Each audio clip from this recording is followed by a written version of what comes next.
인천의 낡은 항구 거리에 쏟아지는 폭우는 마치 하늘이 뚫린 것처럼 거셌고 낡은 간판이 위태롭게 흔들리며 내는 끼익거리는 소리는 빗소리에 묻혀 희미하게 들려올 뿐이었다.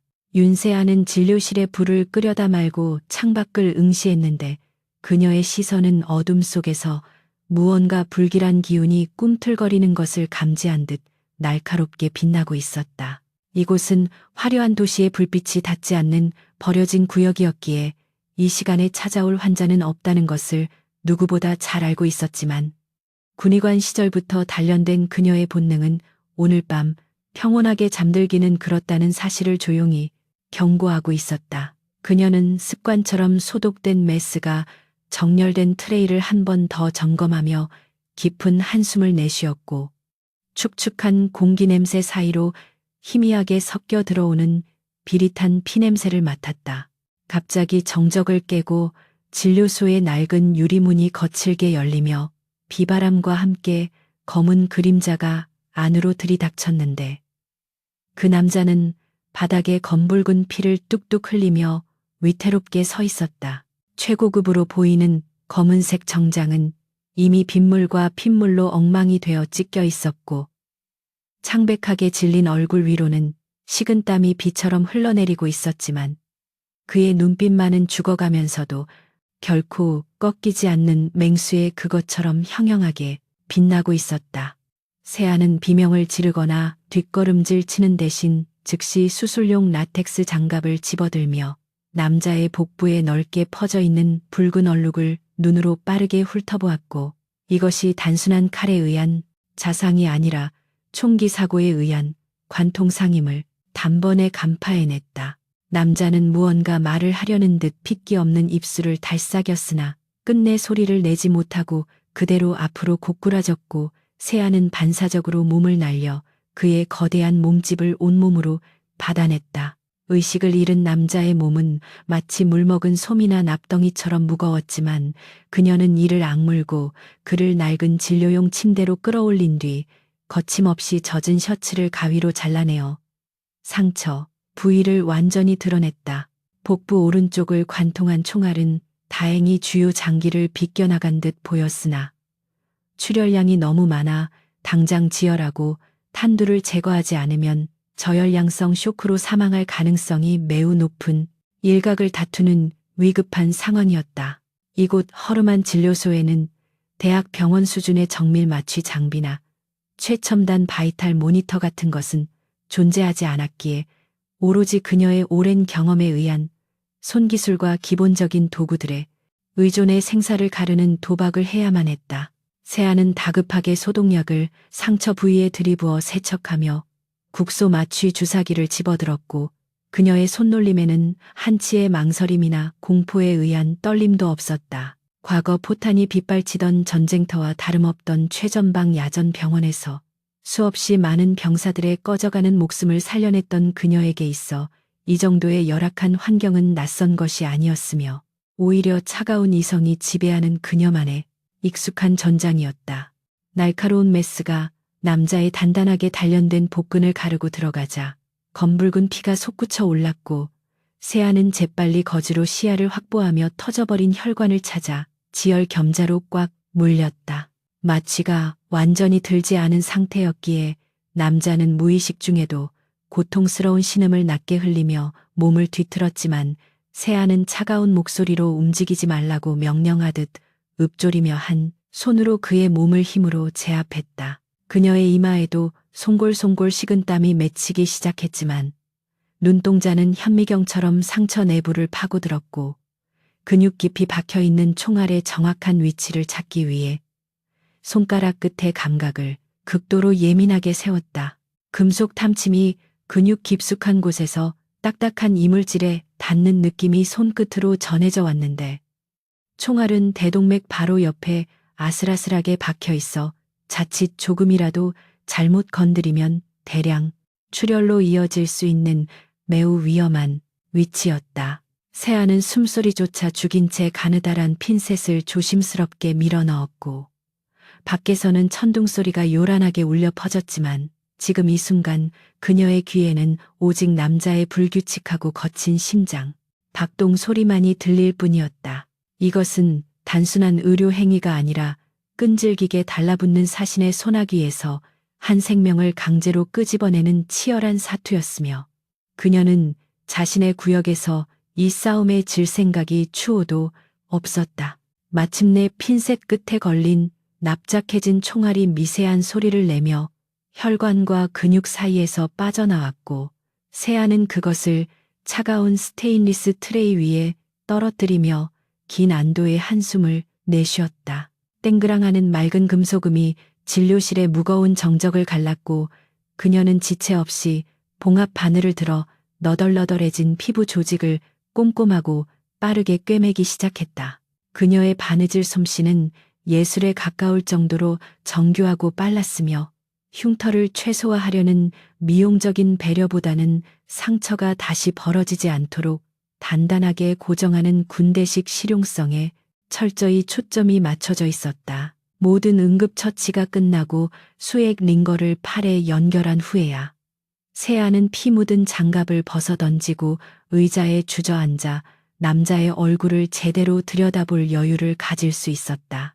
과다 출혈로 인해 핏기를 잃어 창백했지만 짙은 눈썹과 날카로운 콧날, 그리고 다부진 턱선은 그가 평범한 사람이 아니라는 것을 웅변하고 있었고 명품 정장 안주머니에서 얼핏 보인용 문양이 새겨진 금장 만년필은 그의 높은 지위를 짐작하게 했다. 조폭들의 세력 다툼에 휘말린 것인지 아니면 거대 기업 간의 더러운 암투에 희생된 것인지는 알 수 없었지만 확실한 것은 이 남자가 깨어나는 순간 자신의 평화롭고 조용하던 일상도 끝장날 것이라는 예감이었다. 그때 죽은 듯이 누워있던 남자가 갑자기 눈을 번쩍 뜨더니 믿을 수 없는 반사신경으로 세아의 손목을 낚아채며 방어적인 태세를 취했는데 그 힘이 어찌나 강한지 뼈가 으스러지는 듯한 통증이 느껴졌다. 몽롱한 의식 속에서도 적과 아군을 구별하려 애쓰는 본능이 살아있는 상처 입은 짐승 같은 반응에 세아는 놀라지 않고 침착하게 그의 흔들리는 눈을 똑바로 응시하며 수술은 무사히 끝났으니 안심하라는 단호한 눈빛을 보냈다.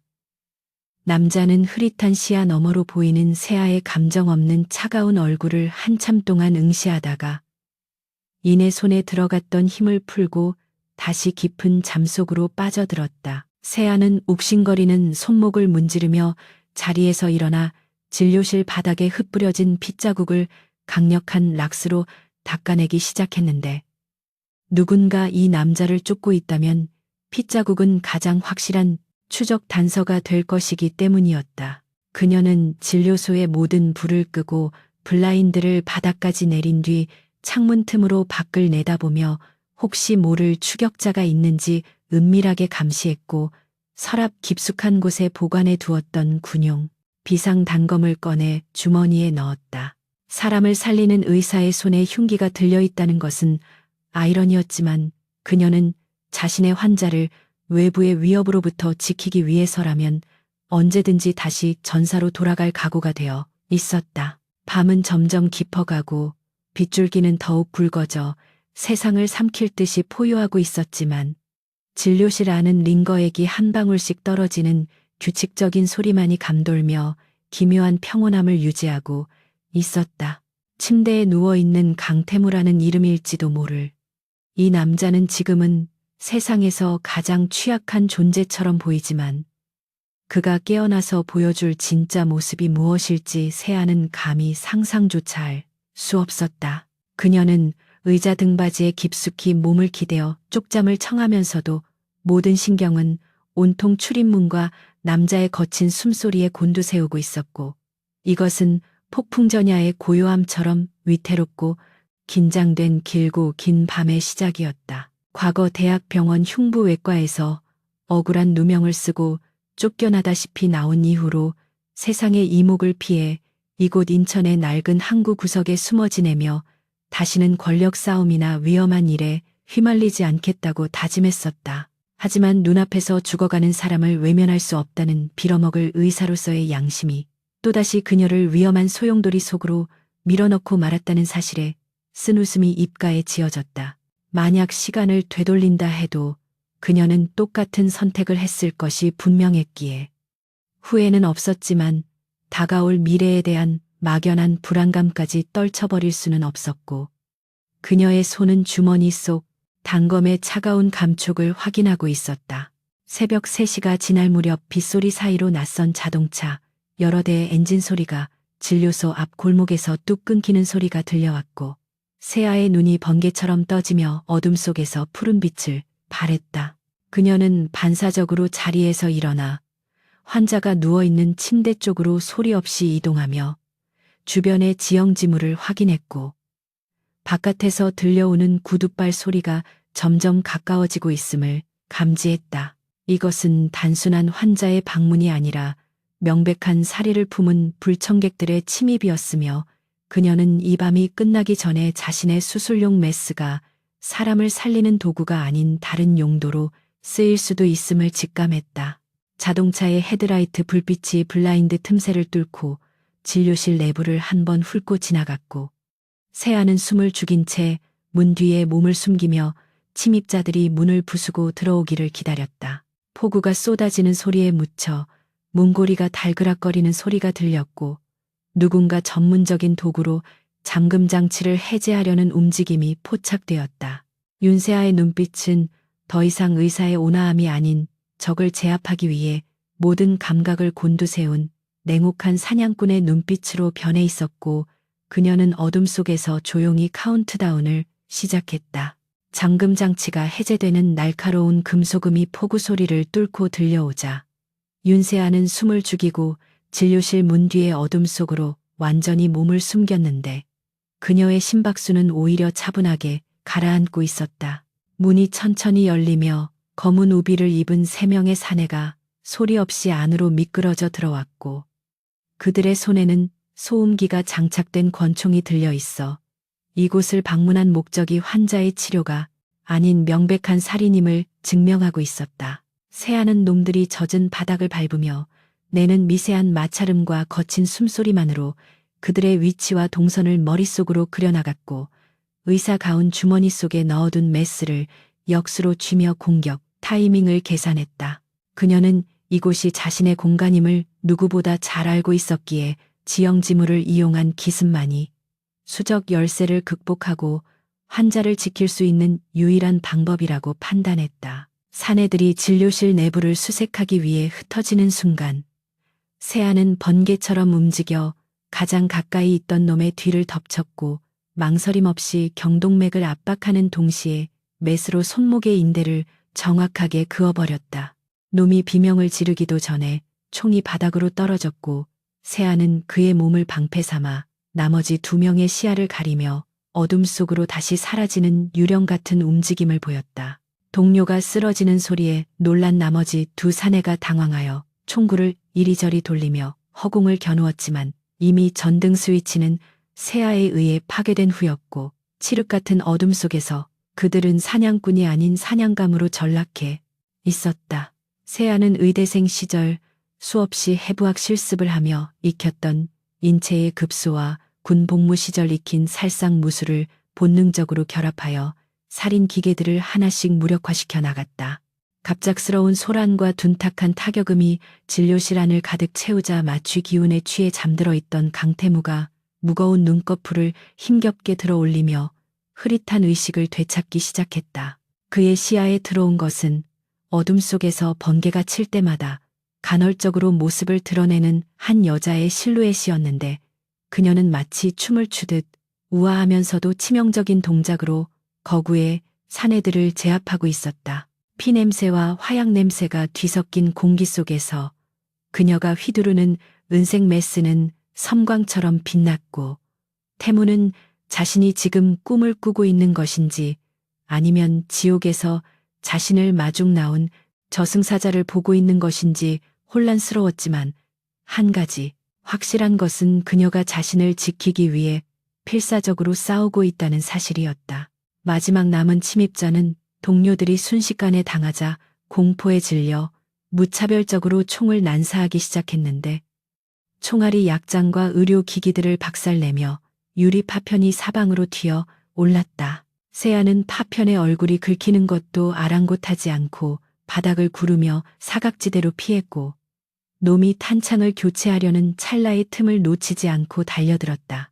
그녀는 놈의 명치를 정확하게 가격하여 숨통을 끄는 뒤 팔을 꺾어 제압했고 놈의 목에 차가운 메스 끝을 들이대며 낮은 목소리로 누구의 사주를 받았는지 물었으나 놈은 입안에 숨겨둔 독극물 캡슐을 깨물고 거품을 물며 자결을 선택했다.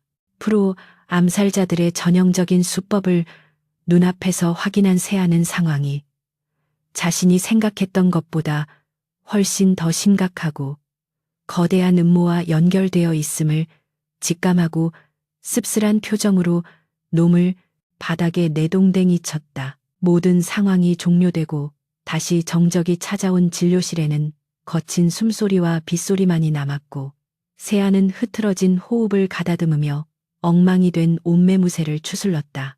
그녀의 하얀 의사가운은 놈들의 피로 붉게 물들어 있어 마치 붉은 꽃이 핀 것처럼 기괴하면서도 처절한 아름다움을 자아내고 있었고 손에 들린 메스에서는 핏방울이 뚝뚝 떨어지고 있었다.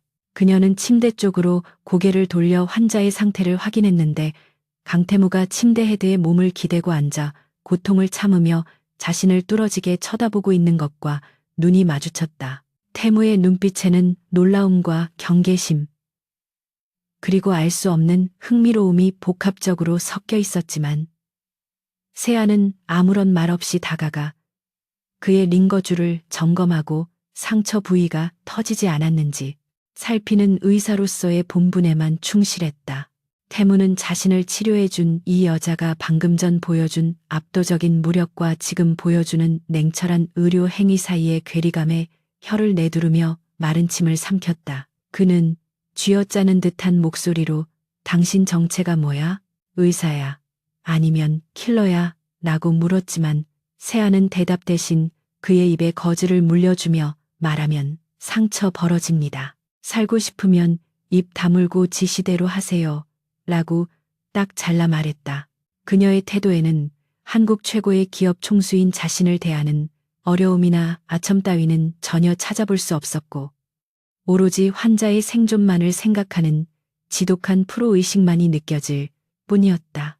태무는 평생 수많은 사람들을 부려왔지만 이토록 제멋대로이면서도 믿음직스러운 사람은 처음이었기에 묘한 정복욕과 호기심이 동시에 끓어오르는 것을 느꼈다. 세아는 바닥에 즐비한 시체들을 내려다보며 이곳에 더 이상 머무르는 것은 자살 행위나 다름없다는 결론을 내렸고 즉시 탈출을 준비하기 시작했다. 놈들이 실패했다는 보고가 들어가지 않으면 곧이어 더 많은 병력과 중화기로 무장한 2차 공격조가 들이닥칠 것이 분명했기에 1분 1초가 급한 상황이었다. 그녀는 필수적인 의료도구와 약품, 그리고 비상금을 챙겨 낡은 더플백에 쓸어 담았고 태무에게 다가가 걸을 수 있겠어요? 못 걷겠으면 끌고서라도 갈 겁니다. 라고 말하며 그를 부축해 일으켜 세웠다. 태무는 복부의 통증 때문에 식은땀을 흘리면서도 자존심 때문에 이를 악물고 고개를 끄덕이며 그녀의 작은 어깨에 자신의 거구의 체중을 실었다. 두 사람은 뒷문을 통해 비가 억수같이 쏟아지는 어두운 골목으로 빠져나갔는데 차가운 빗줄기가 뜨거워진 몸을 식혀주며 정신을 번쩍 들게 만들었다. 세아는 미리 준비해둔 낡은 승합차에 시동을 걸며 백미러로 진료소를 바라보았는데 그곳은 한때 자신의 안식처였지만 이제는 피로 얼룩진 전장이 되어버린 채 멀어지고 있었다. 그녀는 익숙한 솜씨로 기어를 변속하며 복잡한 골목길을 미친 속도로 질주하기 시작했고 태무는 조수석에서 창백한 얼굴로 창밖을 내다보며 자신의 제국이 무너져 내린 현실을 곱씹고 있었다. 차 안에는 무거운 침묵만이 흘렀지만 두 사람 사이에는 생사를 함께 넘나든 자들만이 공유할 수 있는 끈끈한 유대감이 보이지 않는 밧줄처럼 형성되고 있었다. 승합차가 도시 외곽의 한적한 도로를 달리는 동안 태무는 자신의 비서실장이었던 최민석 상무의 배신을 떠올리며 분노로 주먹을 꽉 쥐었다. 그는 자신이 가장 신뢰했던 사람에게 등 뒤에서 칼을 맞았다는 사실보다 자신의 무능함으로 인해 충성스러운 부하들이 희생되고 회사가 통째로 넘어갈 위기에 처했다는 사실에 더 큰 치욕을 느끼고 있었다. 옆에서 묵묵히 운전만 하고 있는 이 여자가 아니었다면 자신은 이미 차가운 시체가 되어 어딘가에 버려졌을 것이라는 생각에 미치자 그는 난생 처음으로 타인에게 빚을 졌다는 무거운 부채감을 느꼈다. 태무는 곁눈질로 새아의 옆모습을 훔쳐보았는데 빗물에 젖은 머리카락 사이로 드러난 그녀의 눈동자는 흔들림 없이 앞만 보고 있어 마치 어떤 고난도 돌파해낼 수 있을 것 같은 강인한 의지가 엿보였다. 새아 역시 운전대를 잡은 손에 힘을 주며 복잡한 생각들을 정리하고 있었는데 그녀는 자신이 구한 이 남자가 평범한 조폭이 아니라 뉴스에서나 보던 천일그룹의 회장 강태무라는 사실을 짐작하고 있었다. 그의 얼굴은 경제 잡지 표지에서 몇 번 본 적이 있었고 그가 입고 있던 슈트와 시계는 집 한 채 값을 호가하는 물건들이었기에 신분을 유추하는 것은 어렵지 않았다. 하지만 그녀에게 중요한 것은 그의 사회적 지위가 아니라 그가 지금 당장 치료가 필요한 위중한 환자라는 사실뿐이었고 그를 안전한 곳까지 데려다 준 뒤에는 미련 없이 손을 털고 떠날 생각이었다. 그녀는 과거 재벌들의 추악한 뒷수습을 하다가 인생이 망가졌던 끔찍한 기억을 다시는 반복하고 싶지 않았기 때문이었다. 얼마나 달렸을까. 빗줄기가 조금씩 잦아들 무렵 새아는 인적이 드문 폐공장 단지로 차를 몰고 들어갔고 수풀이 우거진 구석진 곳에 차를 세웠다. 이곳은 그녀가 만약의 사태를 대비해 마련해둔 비밀 은신처 중 하나였는데 전기와 수도는 들어오지 않았지만 최소한의 비바람을 피하고 추적을 따돌리기에는 안성맞춤인 장소였다. 새아는 태무를 부축하여 먼지 쌓인 컨테이너 박스 안으로 들어갔고 램프를 켜자 낡은 소파와 비상식량 그리고 약간의 무기가 숨겨져 있는 내부가 드러났다. 태무는 지친 몸을 소파에 뉘며 안도의 한숨을 내쉬었지만 곧이어 밀려오는 고통과 피로감에 다시 정신을 잃을 듯이 휘청거렸다. 새아는 지체 없이 태무의 상처를 다시 살피기 시작했는데 격렬한 움직임 탓에 봉합 부위에서 약간의 출혈이 배어나오고 있었다. 그녀는 익숙한 손놀림으로 드레싱을 교체하고 항생제를 주사하며 당신 운이 정말 좋았어요. 조금만 더 늦었거나 총알이 1cm만 옆으로 갔어도 죽었을 겁니다. 라고 건조하게 말했다. 태무는 그녀의 손길이 닿을 때마다 느껴지는 따끔함과 시원함을 동시에 느끼며 내 목숨값은 톡톡히 쳐주지. 천일그룹의 지분을 원해. 아니면 현금으로 100억이라고 거만하게 제안했다. 그는 세상의 모든 것은 돈으로 해결할 수 있다고 믿는 사람이었고 이 여자 역시 예외는 아닐 것이라고 확신하며 그녀의 반응을 살폈다. 하지만 새아는 그의 제안을 듣고 코웃음을 치며 착각하지 마세요. 내가 당신을 살린 건 돈 때문이 아니라 내 눈앞에서 사람이 죽는 꼴을 보기 싫어서였을 뿐이니까요. 치료비는 나중에 청구서로 보낼 테니 헛소리 말고 잠이나 자요. 라고 쏘아붙였다. 태무는 자신의 파격적인 제안을 단칼에 거절하는 그녀의 반응에 적지 않은 충격을 받았고 동시에 신선한 충격을 받았다. 지금까지 자신의 주변에는 돈과 권력을 보고 달려드는 하이에나 같은 인간들 뿐이었는데 아무런 대가도 바라지 않고 자신의 목숨을 구해준 사람은 부모님 이후로 처음이었기에 가슴 한구석에서 묘한 감정이 싹트기 시작했다. 그날 밤 폐공장의 차가운 공기 속에서 두 사람은 서로에 대한 경계심을 완전히 풀지는 않았지만 기묘한 동거를 시작하게 되었고 이것이 거대한 운명의 서막임을 직감하고 있었다. 태무는 소파에 누워 천장을 바라보며 반드시 살아남아 자신을 배신한 자들에게 피해 복수를 하고 왕좌를 되찾겠다고 다짐했고 그 계획의 중심에는 자신을 구해주니 알 수 없는 여자가 반드시 필요하다는 계산을 마쳤다. 새아는 반대편 의자에 앉아 램프 불빛에 비친 태무의 얼굴을 바라보며 자신이 감당할 수 없는 거대한 불길 속에 뛰어들었다는 사실을 뼈저리게 느끼고 있었지만 이제 와서 발을 뺄 수도 없다는 현실을 받아들였다. 밖에서는 다시 빗줄기가 거세지며 천둥이 쳤지만 컨테이너 안은 두 사람의 숨소리만이 교차하며 묘한 긴장감과 안도감이 공존하고 있었다. 태무는 잠이 들기 직전 흐릿한 눈으로 세아를 바라보며 이름이 뭐지?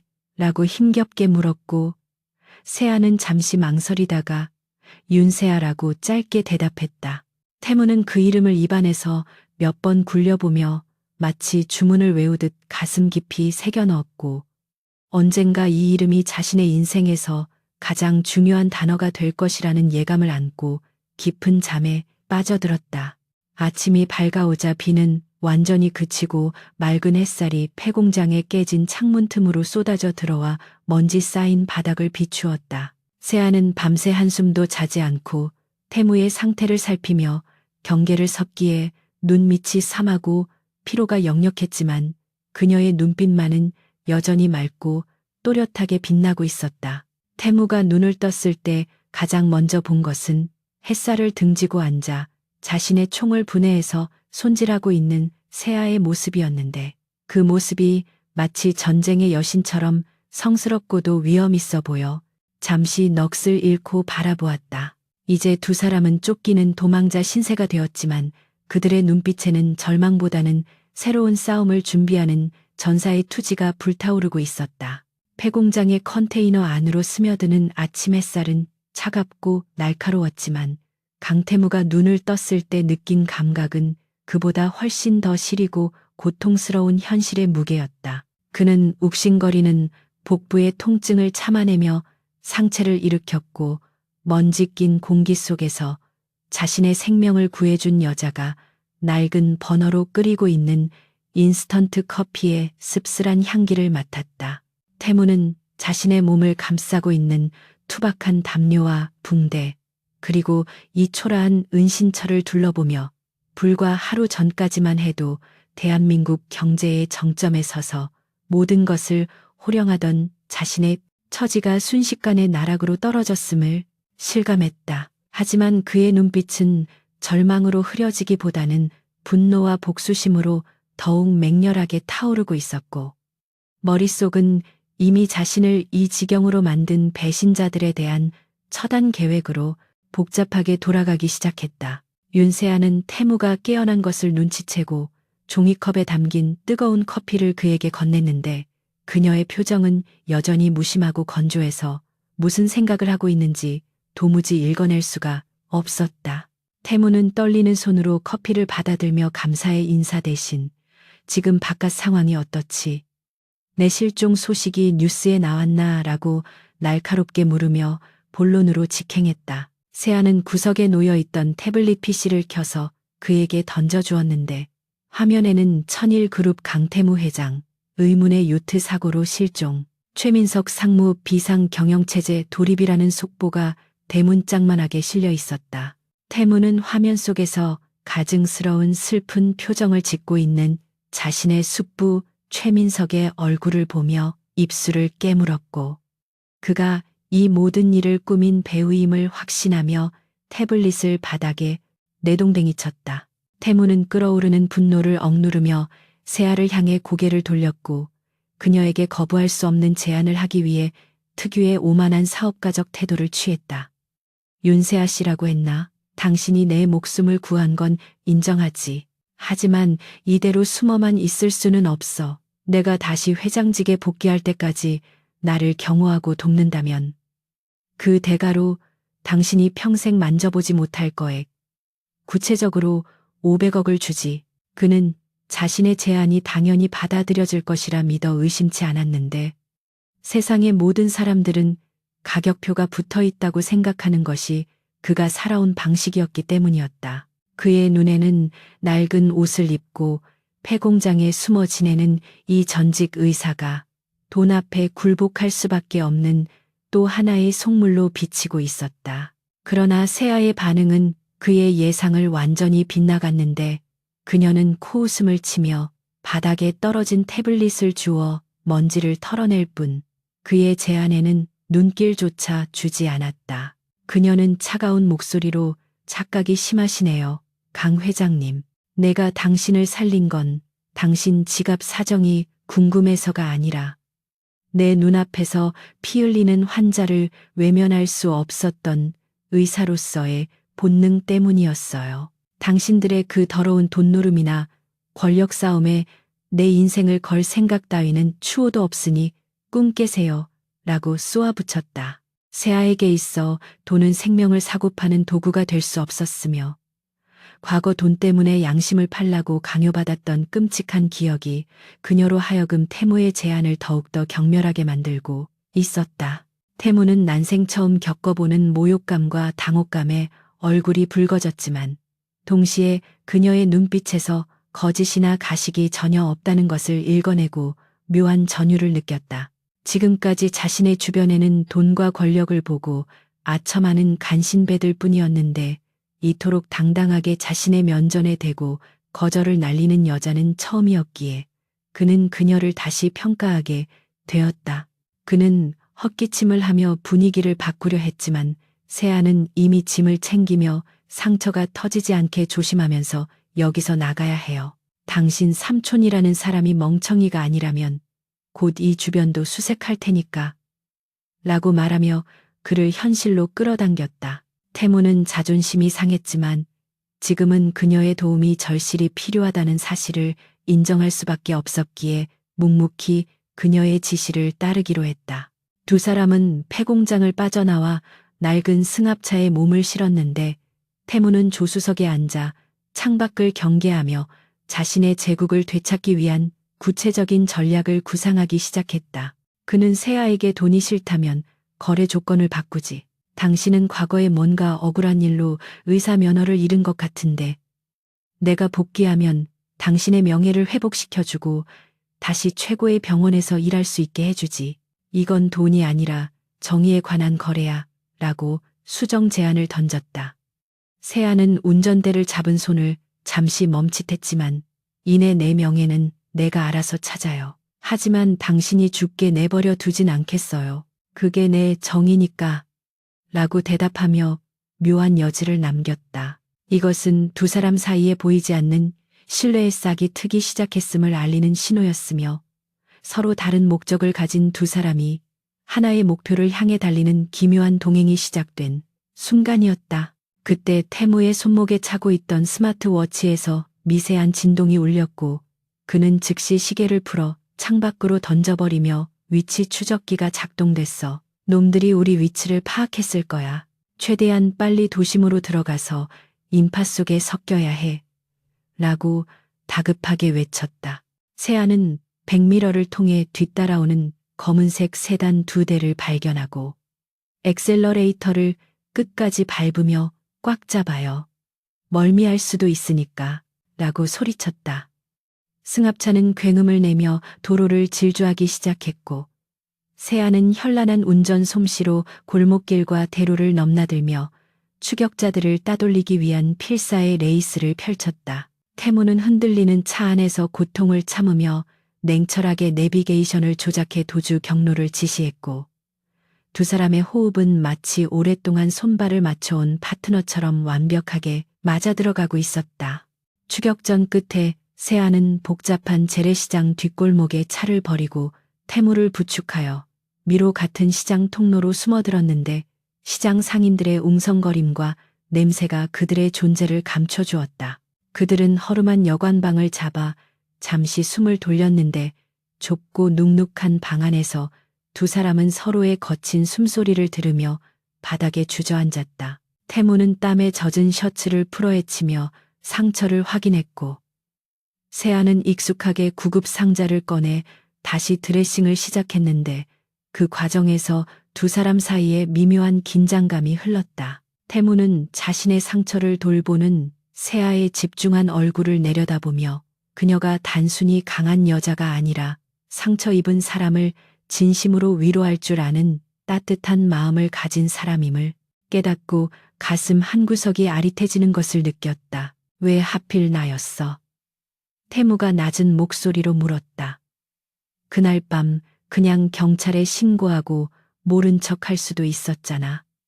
위험해질 거라는 걸 알면서도 왜 문을 열어줬지? 세아는 붕대를 감던 손을 멈추지 않고 덤덤하게 대답했다. 살려달라는 눈빛이었으니까.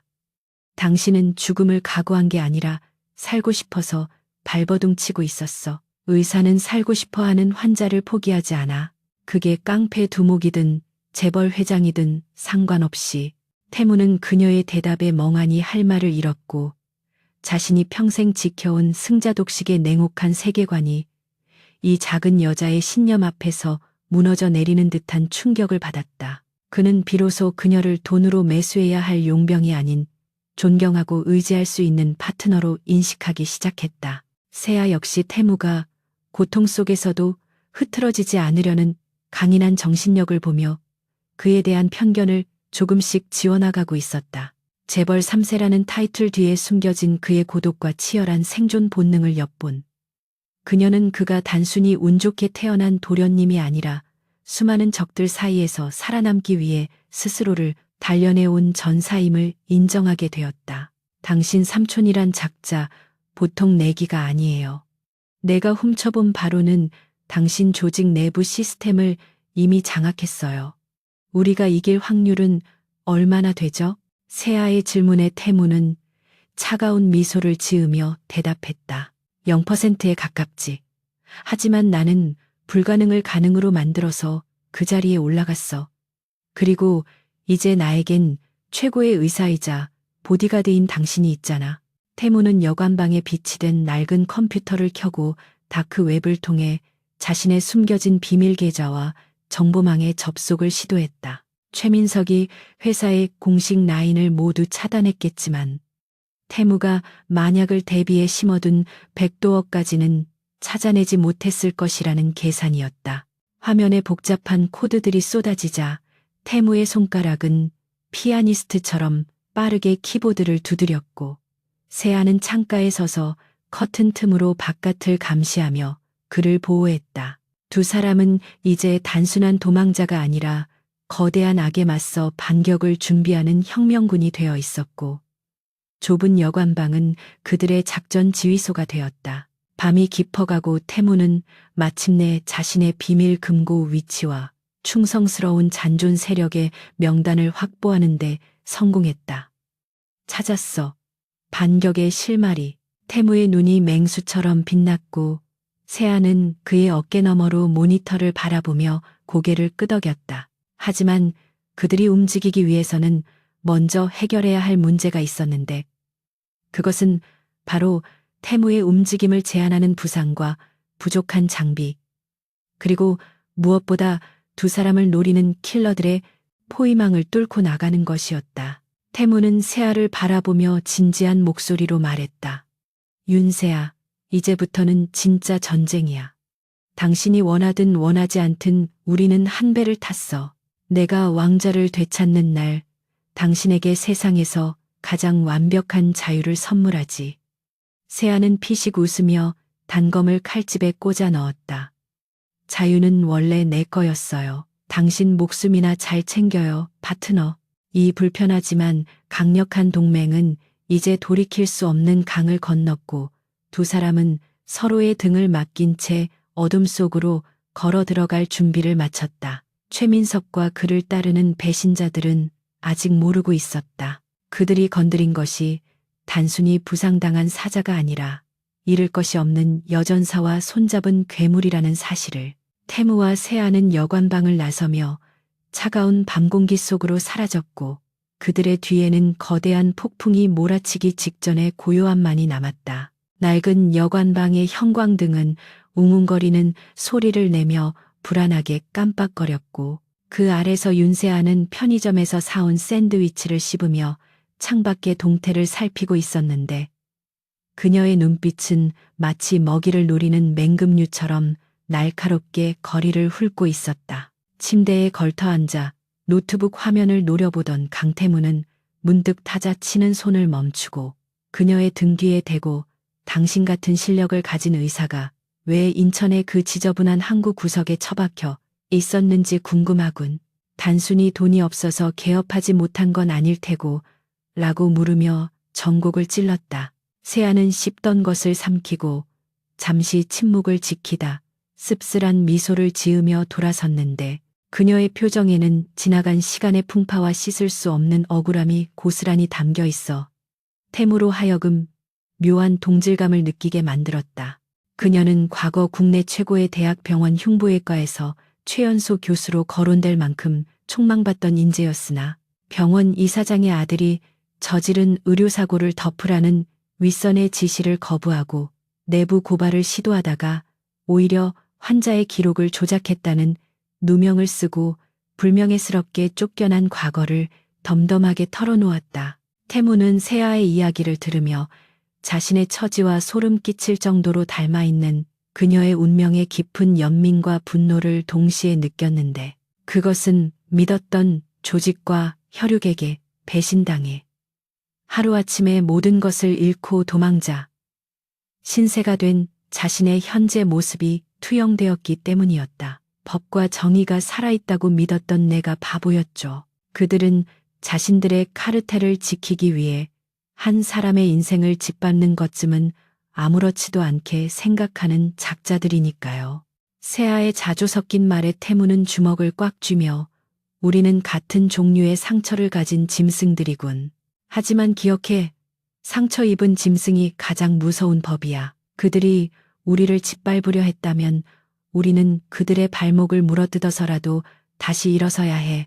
라고 답하며 그녀의 눈을 똑바로 응시했다. 이 순간 두 사람 사이에는 단순한 고용주와 피고용인의 관계를 넘어서는 세상의 부조리에 맞서 함께 싸우는 전우애와 비슷한 끈끈한 유대감이 형성되기 시작했고 이것은 앞으로 닥칠 거대한 폭풍 속에서 서로를 지탱해줄 가장 강력한 무기가 될 터였다. 감상에 젖어 있을 시간도 잠시 태무는 다시 냉철한 전략가로 돌아와 화면 속의 복잡한 네트워크 지도를 가리키며 최민석이 그룹의 메인 서버를 장악하고 모든 자금줄을 동결시켰어. 하지만 놈이 모르는 게 하나 있지. 내가 비상시를 대비해 만들어둔 섀도우 라인이라는 비밀 네트워크야. 라고 설명했다. 하지만 그 네트워크에 접속하기 위해서는 물리적인 보안키가 필요했는데 불행히도 그 키는 태무의 집무실 비밀 금고가 아닌 시내 중심가의 오래된 전당포에 맡겨져 있는 낡은 시계 속에 숨겨져 있었다.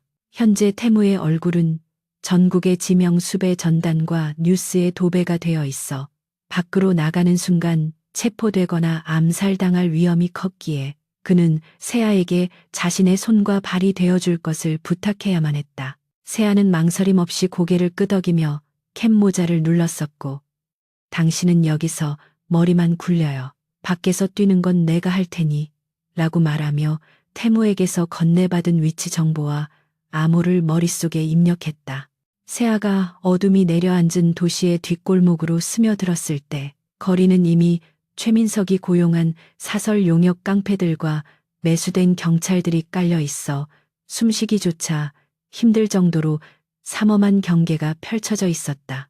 그녀는 의사 가운 대신 검은색 후드티와 헐렁한 바지를 입고 마스크로 얼굴을 가린 채 CCTV의 사각지대만을 골라 이동하는 기민함을 보였는데 이는 마치 도심 속을 유영하는 그림자처럼 은밀하고 신속했다.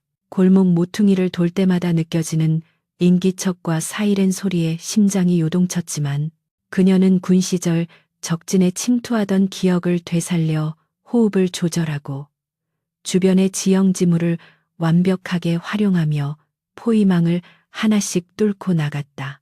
그녀가 목표로 한 전당포는 유흥가 깊숙한 곳에 위치해 있었는데 그곳에 도달하기 위해서는 취객들과 호객꾼들이 뒤엉킨 혼란스러운 거리를 통과해야만 했고 이는 자칫 사소한 시비라도 붙었다가는 정체가 탄로 날 수 있는 위험천만한 미션이었다. 전당포의 낡은 문을 열고 들어서자 곰팡이 냄새와 오래된 물건들의 먼지 냄새가 코를 찔렀고 카운터 뒤에 앉아있던 늙은 주인은 세아를 경계심 가득한 눈초리로 훑어보며 수상한 낌새를 감지한 듯 손을 책상 아래로 가져갔다.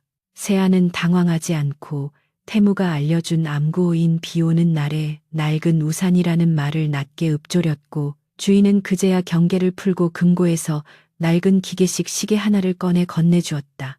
시계를 받아든 세아가 막 돌아서려는 순간 가게 밖에서 급브레이크 밟는 소리와 함께 검은 양복을 입은 사내들이 들이닥치는 소리가 들려왔고 그녀는 본능적으로 뒷문 쪽으로 몸을 날렸다.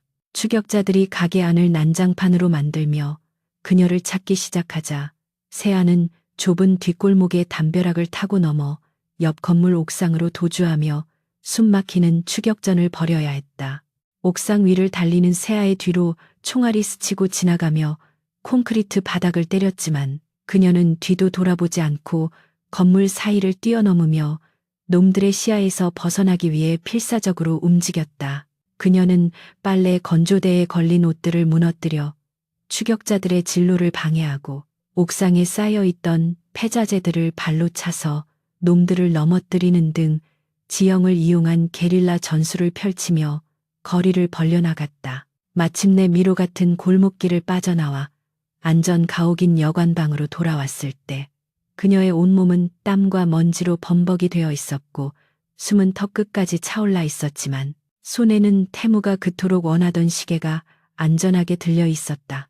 태무는 문을 열고 들어오는 세아의 모습을 보며 안도의 한숨을 내쉬었고 그녀가 건넨 시계의 뒷면을 열어 초소형 마이크로칩을 꺼내 노트북에 연결하자 화면 가득 암호화된 데이터들이 쏟아져 나오기 시작했다. 태무의 손가락이 키보드 위에서 춤을 추듯 빠르게 움직이자 모니터에는 최민석과 그 일당들이 꾸미고 있는 거대한 음모의 실체가 적나라하게 드러났는데 그들은 며칠 뒤 열릴 예정인 천일그룹 창립 기념일 리셉션에서 해외 투기 자본과의 불법 매각 계약을 체결하고 회사를 공중분해시킬 계획을 세우고 있었다. 태무는 분노로 떨리는 목소리로 이 자식들이 내 아버지와 내가 평생을 바쳐 일군 회사를 외국 놈들에게 팔아넘기려 작정했어 라고 중얼거리며 주먹으로 책상을 내리쳤다.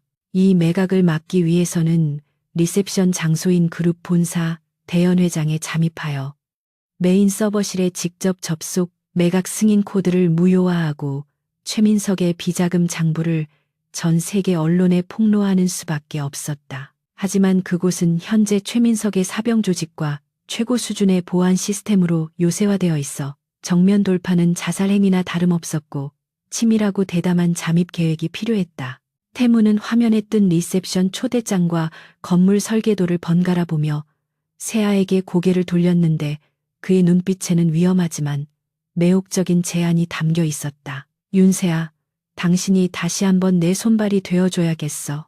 이번에는 의사 가운이나 낡은 후드티가 아니라 파티 드레스를 입고 말이야. 태무의 계획은 세아를 해외 투자자의 대리인이나 사교계의 명사로 위장시켜 파티장에 잠입시킨 뒤 내부에서 보안망을 교란하고 태무가 서버실로 진입할 수 있는 길을 열어주는 것이었다. 세아는 어이없다는 듯 헛웃음을 지으며 나보고 지금 스파이 노릇이라도 하라는 건가요? 난 사람 배를 가르는 건 자신 있어도 하이힐 신고 샴페인 잔 들고 웃음 파는 건 질색인데 라고 투덜거렸지만 그녀 역시 이 방법이 유일한 해결책임을 알고 있었다. 태무는 걱정 마. 내가 당신을 그날 밤의 여왕으로 만들어줄 테니까. 그리고 그 여왕이 쥔 칼이 놈들의 심장을 찌르게 될 거야 라고 말하며 의미심장한 미소를 지었다. 밤은 깊어 새벽으로 향하고 있었지만 두 사람은 잠들지 못한 채 다가올 결전을 위한 구체적인 작전을 세우느라 여념이 없었다. 태무는 세아에게 상류층의 에티켓과 말투, 그리고 비상 상황 시 탈출 경로와 암호들을 주입식으로 교육했고, 세아는 태무에게 부상당한 몸으로 싸울 때의 요령과 응급처치법을 가르치며 서로의 부족한 부분을 채워나갔다. 좁은 여관방 안에는 팽팽한 긴장감과 함께 목표를 향해 함께 달리는 파트너로서의 뜨거운 열기가 가득 찼고 두 사람은 이제 서로가 없이는 이 거대한 전쟁에서 승리할 수 없음을 본능적으로 깨닫고 있었다. 창밖으로 희미하게 밝아오는 여명을 바라보며 태무와 세아는 잿더미 속에서 다시 타오를 준비를 마친 불씨처럼 복수와 정의를 위한 최후의 반격을 다짐했다. 서울의 밤하늘을 화려하게 수놓는 마천루들 사이에서도 천일그룹 본사, 펜트하우스 연회장은 유독 오만하고 찬란한 빛을 뿜어내고 있었는데 그곳에서는 대한민국 상위 1%를 위한 탐욕스러운 축제가 벌어지고 있었다. 호텔 스위트룸 거울 앞에 선 윤세아는 낯선 여자의 모습을 한참이나 응시하고 있었는데 헐렁한 수술복이나 땀에 젖은 후드티 대신 몸의 곡선을 적나라하게 드러내는 짙은 와인색 드레스가 그녀의 몸을 휘감고 있었다. 그녀의 긴 머리는 우아하게 말아 올려져 가녀린 목선을 드러냈고 짙은 화장은 그녀의 본래 얼굴이 가진 순수함을 감추고 차가운 도발적인 매력을 더집혀주고 있었다. 등 뒤에서 휠체어에 앉아 모니터를 조작하던 강태무는 그녀가 돌아보는 순간 숨이 턱 막히는 듯한 충격을 받았는데 그것은 단순히 그녀가 아름다워서가 아니라 생사를 넘나드는 전장에서 피 냄새를 풍기던 여자가 이토록 치명적인 도끼 품은 꽃으로 변모할 수 있다는 사실에 대한 경외감 때문이었다. 태무는 자신의 감정을 들키지 않으려 애써 무심한 척 시선을 돌리며 인이어 이어폰을 건넸지만 그의 손끝이 세아의 손에 닿았을 때 느껴진 미세한 떨림까지 숨길 수는 없었다. 지금부터 당신은 윤세아가 아니야. 홍콩 투자회사 골든게이트의 수석 컨설턴트 제니퍼 킴이다. 실수하면 죽음뿐이라는 거 명심해. 태무의 목소리는 차가웠지만 그 속에 담긴 절박한 염려를 세아는 놓치지 않았다. 그녀는 태무의 눈을 똑바로 바라보며 귀걸이 형태의 초소형 통신기를 착용했고 허벅지에 감긴 가터벨트 속에 숨겨진 초소형 마취 앰플과 해킹 툴이 담긴 콤팩트를 확인했다. 걱정 마요. 내 연기력은 당신이 생각하는 것보다 훨씬 뛰어나니까. 당신이나 모니터 앞에서 졸지 말고 내 뒤를 잘 봐주기나 해요. 세아는 붉은 립스틱이 칠해진 입술로 여유로운 미소를 지어 보였지만 사실 그녀의 심장은 긴장감으로 터질 듯이 요동치고 있었다. 이것은 메스로 환부를 도려내는 수술과는 차원이 다른 보이지 않는 칼날들이 난무하는 심리전의 한복판으로 걸어 들어가는 일이었기 때문이었다. 리무진에 올라탄 세아는 창밖으로 스쳐 지나가는 도시의 불빛을 바라보며 자신을 기다리고 있을 맹수들의 소굴을 향해 마음을 다잡았다. 연회장 입구는 이미 수많은 기자들과 경호원들로 인산인해를 이루고 있었는데 최민석 상무는 회장 대행 자격으로 입구에 서서 가식적인 미소로 하객들을 맞이하고 있었다. 세아가 리무진에서 내려 레드카펫을 밟자 쏟아지는 플래시 세례와 사람들의 시선이 그녀에게 집중되었고 그녀는 당당하고 도도한 발걸음으로 그 시선들을 즐기듯 연회장 안으로 걸어 들어갔다. 태무는 근처에 주차된 밴 안에서 보안 카메라 해킹 화면을 통해 이 모든 광경을 지켜보고 있었는데 화면 속의 세아는 그 누구보다 빛나고 압도적인 존재감을 발산하고 있어 마치 이 밤의 여왕처럼 보였다. 하지만 태무는 그녀의 아름다움 뒤에 숨겨진 위태로움을 알고 있기에 마른 침을 삼키며 최민석이 3시 방향에 있다. 눈 마주치지 말고 자연스럽게 서버실 관리자가 있는 VIP 구역으로 이동해 라고 낮게 지시했다. 세아는 미세하게 고개를 끄덕이며 샴페인 잔을 집어들고 인파 속으로 자연스럽게 녹아들었다. 연회장 내부는 성공에 취한 자들의 웃음소리와 고급 샴페인 냄새, 그리고 은밀한 거래가 오가는 탐욕의 기운으로 가득 차 있었다. 세아는 능숙한 영어와 중국어를 섞어 쓰며 다가오는 남성들의 추파를 적당히 받아넘기고 그들이 흘리는 정보들을 수집하며 목표물인 보안실장에게 접근했다. 보안실장은 이미 술이 거나하게 취해 여자들에게 둘러싸여 있었는데 세아는 일부러 비틀거리며 그의 옷에 샴페인을 쏟는 척하며 접근했다. 어머, 죄송해요. 제가 너무 실례를 범했네요. 세아가 당황한 척하며 손수건으로 그의 재킷을 닦아주는 찰나 그녀의 빠른 손놀림은 그의 안주머니에 들어있던 마스터키 카드를 순식간에 빼내어 자신의 클러치 백 속으로 옮겼다. 태무는 화면을 통해 그녀의 완벽한 소매치기 기술을 확인하고 나이스. 이제 5분 안에 그곳을 빠져나와 2층 복도로 이동해 CCTV는 내가 반복 재생 화면으로 돌려놓겠다. 라고 속삭였다. 세아는 화장실을 간다는 핑계로 VIP 구역을 빠져나와 보안 요원들의 눈을 피해 비상계단으로 향했는데 화려한 연회장과 달리 복도는 차갑고 정적인 긴장감이 감돌고 있었다. 하이힐 소리를 죽이기 위해 신발을 벗어 손에 든 그녀는 맨발로 차가운 대리석 바닥을 밟으며 서버실이 있는 통제 구역으로 신속하게 이동했다. 복도 곳곳에는 무장한 경호원들이 배치되어 있었지만 태무가 해킹을 통해 조명을 일시적으로 끄거나 무전기에 잡음을 넣어 주의를 분산시키는 덕분에 세아는 그림자처럼 그들의 시야를 피할 수 있었다. 서버실 앞에는 2명의 경호원이 지키고 서 있었는데 세아는 콤팩트 속에 숨겨둔 마취 가스 분사기를 꺼내 들고 깊게 심호흡을 했다. 그녀는 비틀거리는 취객 연기를 하며 그들에게 다가갔고 그들이 부축하려 다가오는 순간 망설임 없이 가스를 분사하여 순식간에 잠재워 버렸다. 쓰러지는 거구의 사내들을 받아내며 소리를 죽이는 그녀의 모습은 영락없는 프로킬러였다.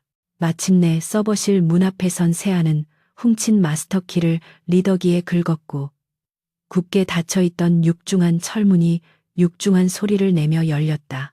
내부는 수많은 서버들이 웅웅거리는 소리를 내며 푸른 불빛을 깜빡이고 있었는데 그곳은 천일그룹의 모든 비밀과 치부가 저장되어 있는 심장부였다. 세아는 메인 콘솔에 태무가 준 USB를 꽂고 데이터 전송을 시작했는데 화면에 진행률을 나타내는 바가 천천히 차오르는 것을 보며 초조하게 입술을 깨물었다.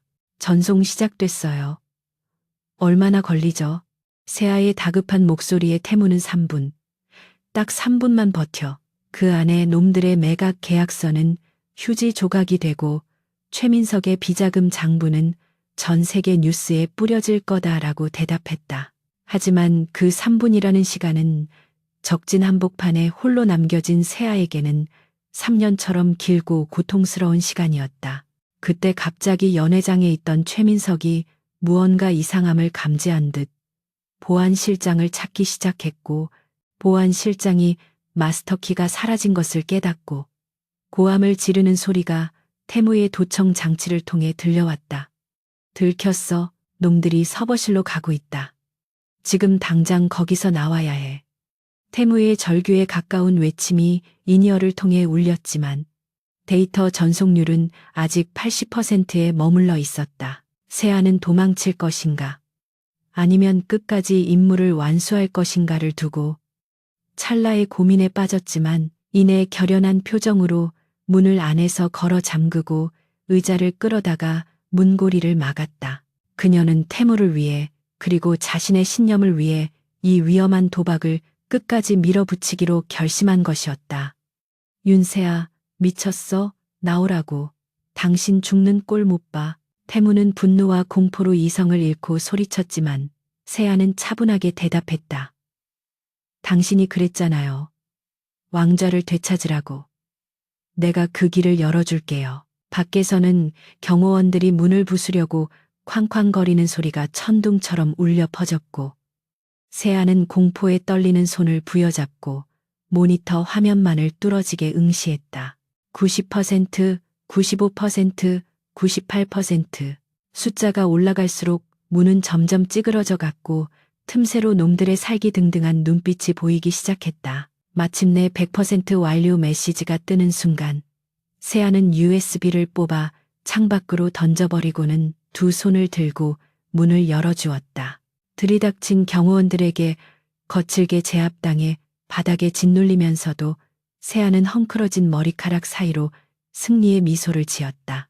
그녀는 자신이 미끼가 됨으로써 태무가 안전하게 데이터를 확보하고 반격할 시간을 벌어주었다는 사실에 만족했다. 하지만 끌려가는 그녀의 눈앞에 나타난 최민석은 비릿한 웃음을 흘리며 그녀의 턱을 거칠게 잡아 올렸다. 태무는 화면 속에서 세아가 끌려가는 모습을 보며 짐승 같은 울부짖음을 토해냈고 주먹으로 콘솔을 내리쳐 피가 터져 나왔다. 그는 평생을 냉철한 이성으로 살아왔지만 지금 이 순간만큼은 이성이 아닌 뜨거운 감정이 온몸을 지배하고 있었다. 자신이 사랑하게 된 여자가 자신을 위해 지옥으로 끌려갔다는 사실은 태무 안에 잠들어 있던 잔혹한 본성을 깨우는 기폭제가 되었다. 그는 떨리는 손으로 전화기를 들어 그동안 봉인해 두었던 자신이 다시는 사용하지 않으리라 맹세했던 어둠의 번호를 눌렀다. 나다. 블랙 프로토콜을 가동한다. 오늘 밤 인천 앞바다를 피로 물들일 준비를 해라. 그의 목소리는 지옥에서 들려오는 사신의 선고처럼 낮고 서늘했으며 이제 싸움은 기업 쟁탈전이 아닌 피비린내 나는 전쟁으로 변모하고 있었다. 최민석의 펜트하우스 지하 감금실로 끌려온 세아는 의자에 묶인 채 차가운 물세례를 받고 정신을 차렸다. 그녀의 화려했던 드레스는 찢어지고 더러워졌지만 그녀의 눈빛만은 여전히 꺾이지 않은 채 최민석을 노려보고 있었다. 최민석은 와인잔을 흔들며 그녀에게 다가와 대단하군. 강태무가 의사 나불행이랑 손을 잡았을 줄이야. 그 데이터 어디로 보냈지? 라고 신문했지만 세아는 피 섞인 침을 뱉으며 지옥으로 너 같은 쓰레기들이 갈 곳 말이야. 라고 조소했다. 최민석의 얼굴이 일그러지며 그녀의 뺨을 강하게 내리쳤지만 세아는 고통 속에서도 태무가 반드시 자신을 구하러 올 것이라는, 아니 그가 이 기회를 놓치지 않고 놈들을 파멸시킬 것이라는 믿음을 놓지 않았다. 그녀는 자신이 쥔 패가 단순히 훔쳐낸 데이터뿐만이 아니라 강태무라는 남자의 각성이라는 것을 본능적으로 알고 있었다. 강태무가 작동시킨 블랙 프로토콜은 단순한 경호 매뉴얼이 아니라 그가 과거 해외 분쟁 지역에서 기업의 이권을 지키기 위해 비공식적으로 운용했던 최정예 용병 부대를 소환하는 죽음의 호출 신호였다. 서울 도심의 한 폐건물 옥상, 비바람이 몰아치는 어둠 속에서 헬리콥터 프로펠러 소리가 고막을 찢을 듯이 울려 퍼졌고 로프를 타고 내려온 검은 복장의 사내들이 태무의 앞에 무릎을 꿇었다. 그들의 리더인 고스트는 태무의 피 묻은 셔츠와 붕대 감긴 복부를 보고 잠시 미간을 찌푸렸지만 이내 군말 없이 태무에게 방탄조끼와 특수 제작된 전술 단검 그리고 개조된 자동 권총을 건넸다. 태무는 고통을 잊기 위해 마약성 진통제를 허벅지에 거칠게 찔러 넣었는데 약물이 혈관을 타고 흐르자 흐려졌던 시야가 맹수의 그것처럼 선명해졌고 이성은 차갑게 식어내렸지만 가슴속 깊은 곳에서 끓어오르는 분노의 불길은 더욱 거세게 타올랐다. 그는 더 이상 기업의 회장이 아닌 사랑하는 여자를 뺏긴 수컷이자 복수기가 되어 있었으며 오늘 밤 서울의 밤거리를 붉은 피로 씻어내릴 준비를 마쳤다. 한편 최민석의 비밀 아지트인 지하 벙커의 차가운 시멘트 바닥 위에서 윤세아는 피투성이가 된 채 의자에 묶여 있었지만 그녀의 눈빛만은 고문 기술자들조차 주눅들게 할 만큼 형형하게 빛나고 있었다.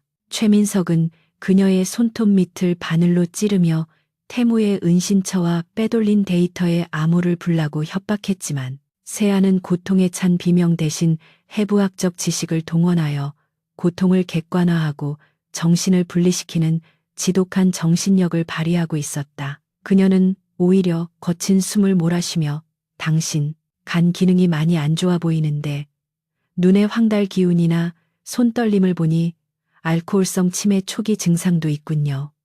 곧 죽을 사람이 권력이 무슨 소용입니까? 라고 비웃으며 최민석의 약점을 집요하게 파고들었다. 격분한 최민석이 의자를 발로 차넘어뜨리고 총구를 그녀의 머리에 겨누었지만 세아는 죽음의 공포 앞에서도 태무가 반드시 올 것이라는 확신 하나로 버티며 입가에 맺힌 피를 닦아내지 않은 채 섬뜩한 미소를 지어 보였다. 그 시각 태무는 최민석이 보낸 메시지 속의 위치, 인천 외곽에 버려진 화학 공장 단지로 향하고 있었는데 그곳은 함정일 가능성이 100%였지만 그는 망설임 없이 호랑이 굴로 걸어 들어가는 선택을 했다. 최민석은 태무가 혼자 올 것이라 예상하고 공장 곳곳에 저격수와 수십 명의 무장 용역들을 배치해 두었지만 태무는 이미 고스트 팀을 통해 공장의 전력 공급망과 통신망을 차단하고 놈들의 시야를 가리는 연막 작전을 개시한 상태였다. 공장 입구에 들어선 태무의 리무진이 폭발음과 함께 화염에 휩싸이자 매복해 있던 적들이 환호성을 질렀지만 그것은 태무가 보낸 빈차였고 진짜 태무와 그의 그림자들은 어둠 속에서 놈들의 목을 하나씩 베어나가며 포위망을 좁혀오고 있었다. 소음기 장착된 총성만이 빗소리에 섞여 틱틱거리는 소리를 냈고 최민석의 부하들은 보이지 않는 적에 대한 공포로 패닉 상태에 빠져 허공에 총질을 해대기 시작했다. 공장 내부로 진입한 태무는 마치 지옥에서 온 사신처럼 압도적인 무력으로 앞을 가로막는 적들을 쓸어버렸는데 그의 움직임은 부상자라고는 믿기지 않을 만큼 빠르고 잔혹했다. 그는 놈들의 팔을 꺾고 다리를 부러뜨리며 전진했고 총알이 스치고 지나가도 눈 하나 깜짝하지 않고 오직 세아가 갇혀있는 지하 구역을 향해 직선으로 돌파했다. 태무의 머릿속에는 오직 세아를 구해야 한다는 일념뿐이었고 그녀가 흘린 피 한 방울마다 놈들의 목숨을 10개씩 거두겠다는 잔인한 계산이 돌아가고 있었다. 그의 곁을 지키는 용병들은 태무의 폭주를 경호하면서도 그가 보여주는 광기에 가까운 집착에 혀를 내두르며 그가 왜 아시아의 밤의 황제라고 불렸는지를 새삼 실감하고 있었다. 지하 벙커의 두꺼운 철문이 폭파음과 함께 날아가고 자욱한 연기 속에서 강태무가 걸어 들어오자 최민석은 기겁하며 뒷걸음질 쳤고 세아를 방패막이로 삼아 그녀의 목에 칼을 들이댔다. 오지 마. 한 발자국만 더 오면 인연 목을 그어버리겠어. 최민석의 비명 섞인 외침에 태무는 걸음을 멈췄는데 그의 시선은 피범벅이 된 채 늘어져 있는 세아에게 고정되었고 그 처참한 모습에 심장이 찢어지는 듯한 고통을 느꼈다. 태무의 눈에서 이성의 끈이 완전히 끊어지며 붉은 충혈이 일어났고 그는 낮게 으르렁거리듯 말했다. 최민석, 네가 오늘 저지른 가장 큰 실수는 나를 죽이지 못한 게 아니라 내 여자를 건드린 것이다. 이제부터 너에게 죽음은 사치가 될 것이다. 태무의 살기 등등한 기세에 눌린 최민석의 손이 미세하게 떨렸고 칼날이 세아의 목 피부를 살짝 긁어 핏방울이 맺혔다. 바로 그 찰나의 순간 의식이 흐릿해 보이던 세아가 남은 힘을 쥐어짜 최민석의 발등을 지시겨 밟으며 몸을 뒤로 젖혀 박치기로 그의 콧뼈를 강타했다. 예상치 못한 반격에 최민석이 비명을 지르며 뒤로 주춤하는 사이 태무는 망설임 없이 방아쇠를 당겼고 총알은 정확히 최민석의 어깨를 관통하여 칼을 든 팔을 무력화시켰다. 태무는 순식간에 거리를 좁혀 달려나가 쓰러지는 세아를 한 팔로 받아 안았고 동시에 다른 손으로 최민석의 멱살을 잡아 벽으로 거칠게 밀어붙였다. 세아는 태무의 품에 안기자마자 긴장이 풀리며 늦었잖아요.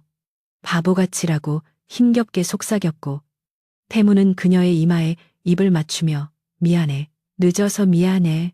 이제 괜찮아라고 울먹이는 목소리로 대답했다. 하지만 이 감동적인 재회도 잠시 최민석이 숨겨두었던 비상벨을 누르자 공장 전체가 울리는 경보음과 함께 자폭 시퀀스가 가동되기 시작했다. 크크크. 같이 죽자. 강태무, 내 놈 혼자 살려보낼 줄 알아? 최민석은 피를 토하며 광기 어린 웃음을 터뜨렸고 공장 곳곳에 설치된 폭탄의 타이머가 빠르게 줄어들기 시작했다. 탈출구는 이미 무너진 잔해로 막혀 있었고 남은 시간은 불과 3분.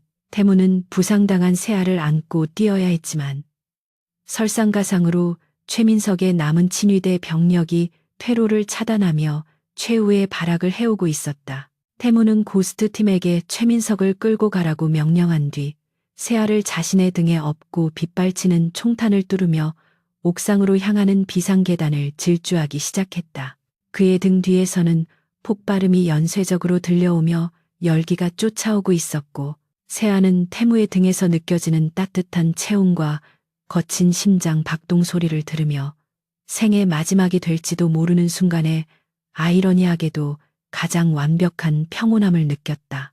옥상에 도착했지만 헬기는 강풍과 짙은 연기 때문에 착륙하지 못한 채 공중에서 호버링하고 있었고, 태무는 새알을 먼저 줄에 매달아 올리려 했지만 새알은 고개를 저으며 그를 밀어냈다. 당신 먼저 가요. 당신 다리 지금 피가 너무 많이 나요. 태무의 허벅지 상처가 터져 피가 쏟아지고 있었던 것이다. 하지만 태무는 들은 척도 하지 않고 강제로 새아의 몸에 하네스를 채우며 소리쳤다. 닥치고 올라가. 내 인생에 널 두고 도망가는 일은 없어. 네가 살아야 나도 살아. 그는 새아를 헬기 쪽으로 올려보낸 뒤 혼자 옥상에 남아 몰려오는 적들을 향해 쌍권총을 난사하며 시간을 벌기 시작했다. 새아는 멀어지는 태무를 바라보며 절규했지만 헬기의 로터 소리에 묻혀 그녀의 목소리는 닿지 않았고, 태무는 화염 속에서 고독한 영웅처럼 적들을 쓸어버리고 있었다. 폭발이 옥상 구조물을 집어삼키기 직전 태무는 마지막 남은 힘을 다해 헬기에서 내려준 보조 로프를 향해 몸을 날렸다. 그의 몸이 허공에 붕 뜨는 순간 등 뒤에서 거대한 폭발이 일어나며 그를 공중으로 날려보냈고, 새아는 줄 끝에 매달려 위태롭게 흔들리는 태무의 손을 잡기 위해 필사적으로 팔을 뻗었다. 두 사람의 손끝이 닿을 듯 말 듯 한 극적인 순간, 새아는 자신의 안전장치를 풀고 몸을 던져 태무의 손목을 낚아챘고, 두 사람은 서로의 무게를 지탱하며 허공에서 빙글빙글 돌았다. 헬기 조종사가 급상승하며 화마를 피하는 동안 태무와 새아는 서로를 놓지 않기 위해 죽을 힘을 다해 손을 맞잡았고, 그들의 눈빛은 생사를 함께한 연인만이 가질 수 있는 깊은 신뢰와 사랑으로 얽혀들었다. 겨우 헬기 내부로 끌어올려진 두 사람은 바닥에 널브러져 거친 숨을 몰아쉬었는데, 태무는 온몸이 만신창이가 되었음에도 불구하고 새아의 상태부터 살폈다. 새아의 찢어진 옷과 멍든 얼굴을 어루만지는 그의 손길은 전투 때와는 다르게 한없이 조심스럽고 부드러웠다. 약속했잖아. 내가 당신을 지옥에서 꺼내주겠다고. 태무의 말에 새아는 눈물을 흘리며 그의 가슴에 얼굴을 묻었고, 태무는 그런 그녀를 강하게 끌어안으며 불타오르는 공장을 창밖으로 내려다보았다. 최민석과 그의 제국이 잿더미로 변해가는 광경을 보며 태무는 이제 더 이상 과거에 유약했던 강태무가 아니었다.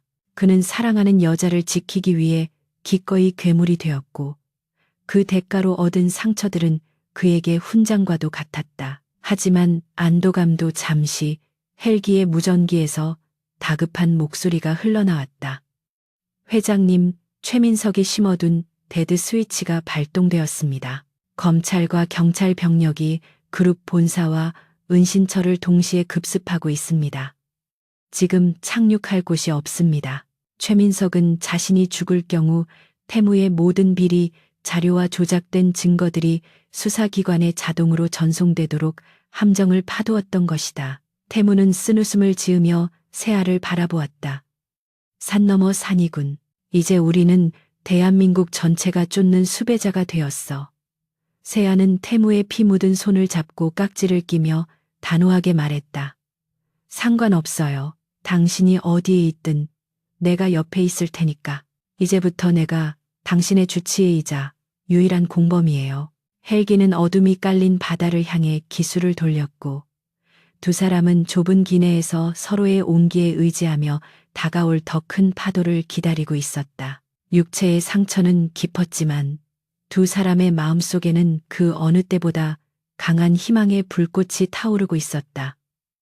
태무는 이제 단순히 기업을 되찾는 것이 목표가 아니었다. 그는 자신들을 사지로 몰아넣은 세상 전체를 상대로 한 거대한 전쟁을 선포할 준비가 되어 있었고, 그 전쟁의 끝에 새아와 함께할 평화로운 미래가 있기를 간절히 기도했다. 폭풍우가 지나간 밤하늘에는 구름 사이로 희미한 달빛이 비치기 시작했고, 그것은 마치 두 사람의 험난하지만 찬란할 앞날을 예고하는 서광처럼 보였다.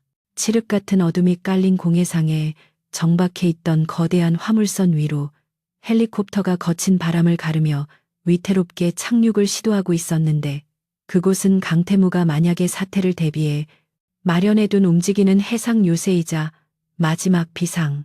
지휘 통제실이었다. 헬기에서 내린 강태무와 윤세아는 대기하고 있던 의료진과 경호팀의 부축을 받으며 선내 깊숙한 곳에 위치한 작전실로 이동했는데 그들의 모습은 피와 그을음으로 뒤덮여 처참하기 그지없었지만 눈빛만은 패배자의 그것이 결코 아니었다. 선내의 대형 모니터에서는 천일그룹 강태무 회장, 대규모 방화 및 살인 미수 혐의로 긴급 수배라는 뉴스 속보가 붉은 글씨로 도배되고 있었고 앵커는 최민석이 조작해둔 증거들을 바탕으로 태무를 희대의 사이코패스 범죄자로 묘사하며 전 국민의 공분을 자아내고 있었다. 태무는 자신의 얼굴이 범죄자 명단에 오른 화면을 무표정하게 바라보며 찢어진 셔츠를 벗어던졌고 의료진이 달려들어 그의 터진 상처를 봉합하는 동안에도 시선은 오직 작전, 지도와 최민석의 잔존 세력 분포도에 고정되어 있었다. 윤세아는 자신의 부상도 돌보지 않고 태무의 곁을 지키며 그가 진통제 과다 투여로 쇼크에 빠지지 않도록 바이탈을 체크하고 있었는데 그녀는 이 남자가 지금 육체적 고통보다 더 큰 정신적 분노와 싸우고 있음을 누구보다 잘 알고 있었다. 그녀는 태무의 손을 꽉 잡으며 당신이 무너지면 모든 게 끝나요. 저들이 원하는 게 바로 당신이 이성을 잃고 자멸하는 거니까 제발 냉정해져요. 라고 호소하듯 말했다. 태무는 세아의 떨리는 손을 느끼며 거칠었던 호흡을 가다듬었고 피 묻은 손으로 그녀의 뺨을 어루만지며 걱정 마. 나는 놈들이 생각하는 것보다 훨씬 더 지독한 놈이니까. 이제부터 진짜 쇼를 보여주지. 라고 낮게 읊조렸다. 그는 즉시 고스트 팀의 해킹 유닛에게 명령을 내려 챕터 5에서 세아가 목숨을 걸고 빼내온 최민석의 비자금 장부와 불법 거래 내역, 그리고 챕터 6의 공장에서 확보한 최민석의 자백 영상을 편집하여 전 세계 주요 언론사와 사법기관 서버에 동시 전송할 준비를 갖추게 했다. 다음 날 아침 서울 도심에 위치한 천일그룹 본사 대회의실에서는 최민석의 측근들과 매수된 이사들이 모여 강태무의 회장직 박탈과 영구 제명을 결의하기 위한 긴급 이사회를 열고 있었다.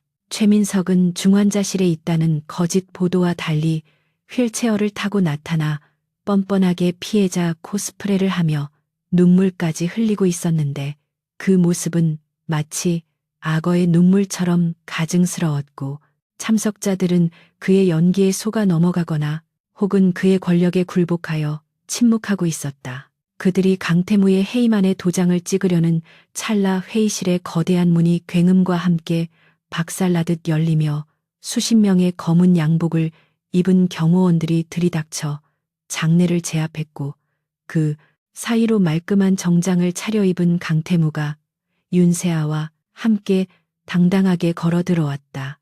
죽은 줄로만 알았던 혹은 도망자로 쫓기고 있어야 할 태무가 살아서 제 발로 나타나자 회의실은 순식간에 찬물을 끼얹은 듯 얼어붙었고 최민석의 얼굴은 공포로 하얗게 질려 경련을 일으켰다. 강태무는 절뚝거리는 다리를 감추지 않고 오히려 훈장처럼 드러내며 상석으로 걸어가 최민석이 앉아있던 의자를 발로 차 넘어뜨리고 자신이 그 자리에 앉아 좌중을 압도하는 카리스마를 뿜어냈다. 그는 마이크를 잡고 차분하지만 서늘한 목소리로 내 장례식 준비는 좀 이르지 않았나? 주인 없는 틈을 타서 집문서를 팔아먹으려는 도둑놈들이 이렇게 많을 줄은 몰랐군 이라고 일갈했다.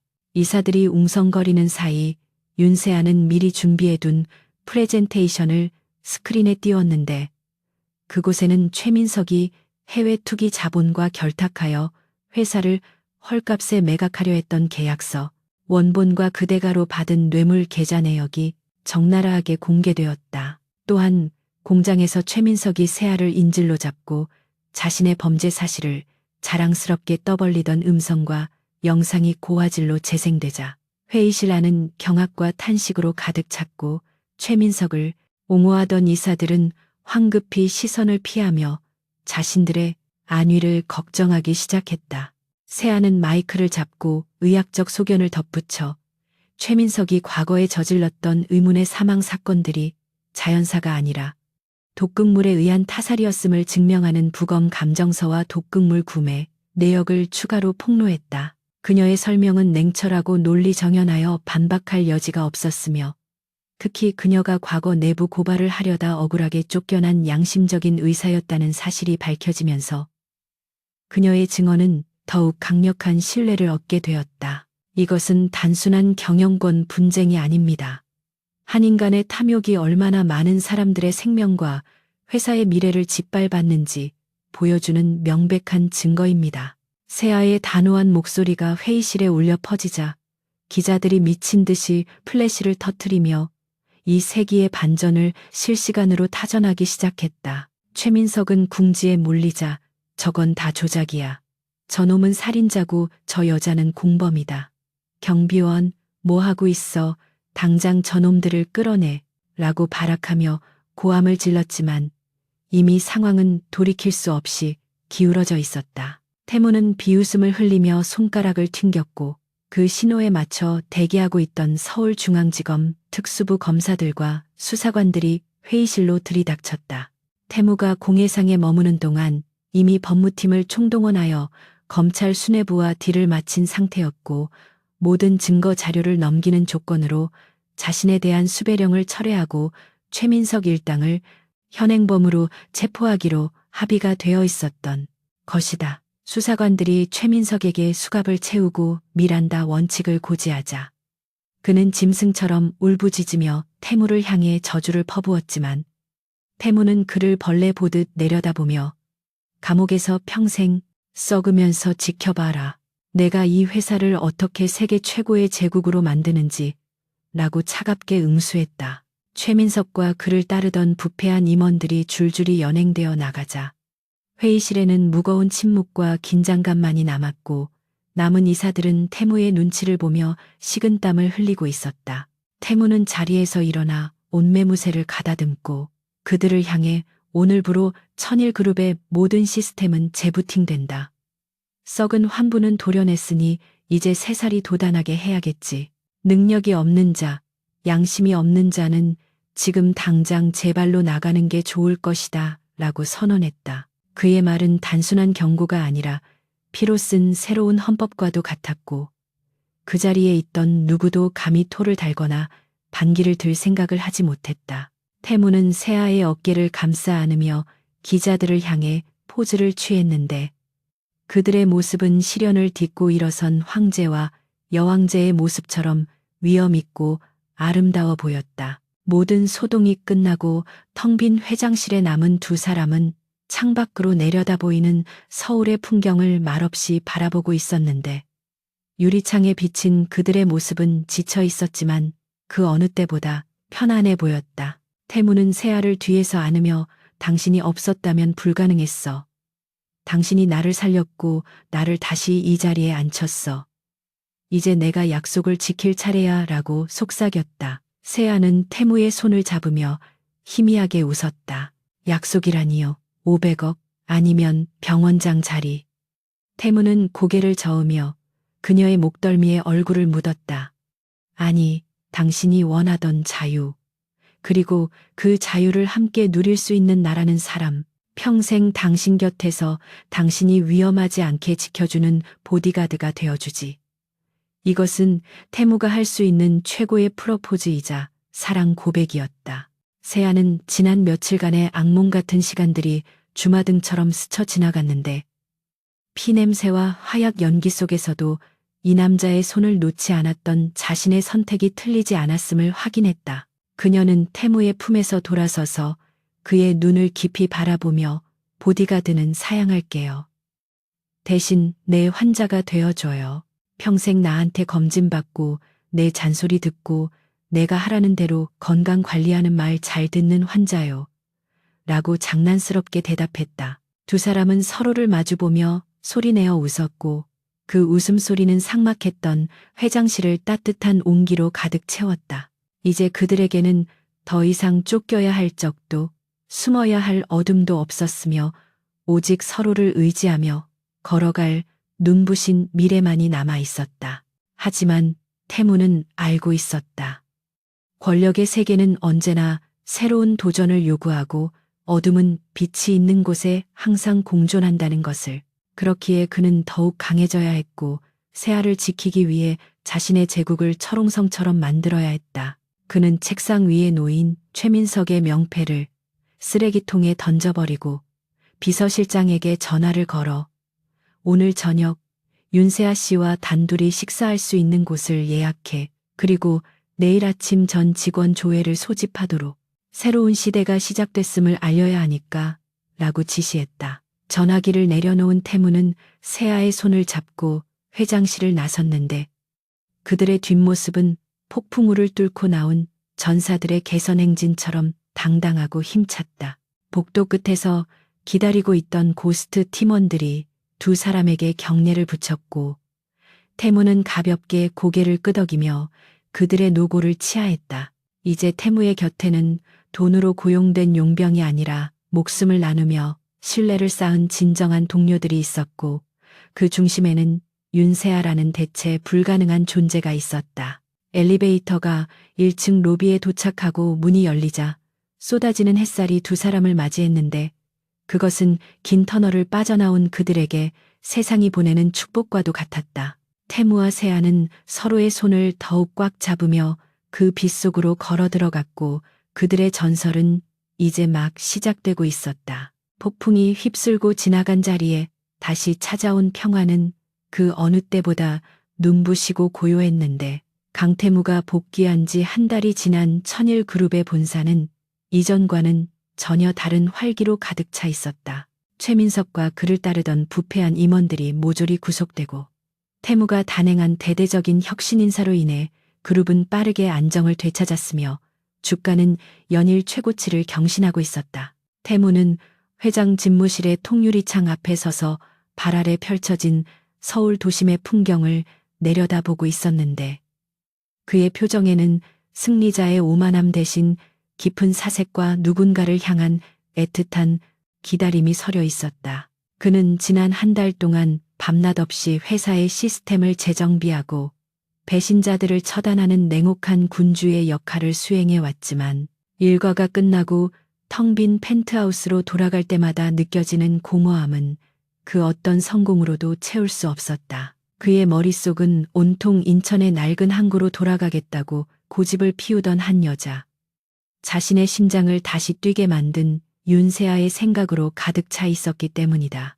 같은 시각 서울중앙지방법원 앞은 수많은 취재진으로 인산인해를 이루고 있었는데 그 중심에는 단정한 정장 차림의 윤세아가 담담한 표정으로 서 있었다. 오늘은 과거 그녀에게 의료과실 누명을 씌우고 의사 면허를 박탈하게 만들었던 대학병원 이사장과 그 아들에 대한 최종 선고 공판이 있는 날이었고 재판부는 강태무의 법무팀이 제출한 결정적인 증거들을 바탕으로 그들에게 징역형과 함께 윤세아의 명예회복 및 면허 재교부 판결을 내렸다. 법원을 나서는 세아에게 마이크가 쏟아졌고 기자들은 앞다투어 소감을 물었지만 그녀는 진실은 늦더라도 반드시 밝혀진다는 것을 확인했을 뿐입니다. 이제 저는 의사로서의 제 자리로 돌아가겠습니다라는 짧고 단호한 답변만을 남기고 대기하고 있던 검은색 세단에 몸을 실었다. 차 안에서 그녀는 손에 쥔 의사 면허증을 물끄러미 내려다 보았는데 종이 한 장에 불과한 이것을 되찾기 위해 견뎌야 했던 수년간의 고통과 치욕의 시간들이 주마등처럼 스쳐 지나가 눈시울이 붉어졌다. 세단이 도착한 곳은 강남의 노른자위 땅에 위치한 막 준공을 마친 최첨단 메디컬 센터였는데 건물 입구에는 세아의료재단이라는 간판이 황금색으로 빛나고 있었다. 미리 도착해 기다리고 있던 강태무는 차에서 내리는 세아에게 다가가 꽃다발을 건네며 부드럽게 미소 지었는데 그의 눈빛에는 세상을 다 가진 남자만이 보여줄 수 있는 여유와 자신감이 넘쳐 흐르고 있었다. 약속했잖아. 당신에게 가장 완벽한 자유를 주겠다고. 이곳이 당신의 새로운 왕국이야. 최신 의료 장비, 최고의 스태프, 그리고 당신 마음대로 운영할 수 있는 전권까지. 이제 더 이상 낡은 진료소에서 비새는 천장을 걱정하며 수술할 필요 없어. 태무는 세아의 손을 잡고 로비로 이끌며 마치 어린아이에게 선물을 주는 부모처럼 들뜬 목소리로 설명했지만 세아의 표정은 그의 기대와 달리 묘하게 가라앉아 있었다. 세아는 화려한 대리석 바닥과 호텔 로비 같은 접수처, 그리고 VIP들을 위한 전용 병동을 둘러보며 이곳이 의사로서의 꿈을 펼칠 수 있는 완벽한 공간임은 인정했지만 동시에 숨이 막혀오는 답답함을 느꼈다. 그녀는 태무가 자신을 위해 얼마나 많은 정성과 돈을 쏟아 부었는지 잘 알고 있었기에 거절의 말을 꺼내기가 힘들었지만 타협할 수 없는 자신의 신념을 속일 수는 없었다. 그녀는 태무의 손을 조심스럽게 놓고 그의 눈을 똑바로 바라보며 태무 씨, 정말 고마워요. 나를 위해 이렇게까지 해준 거 평생 잊지 못할 거예요. 하지만 이건 내 옷이 아니에요.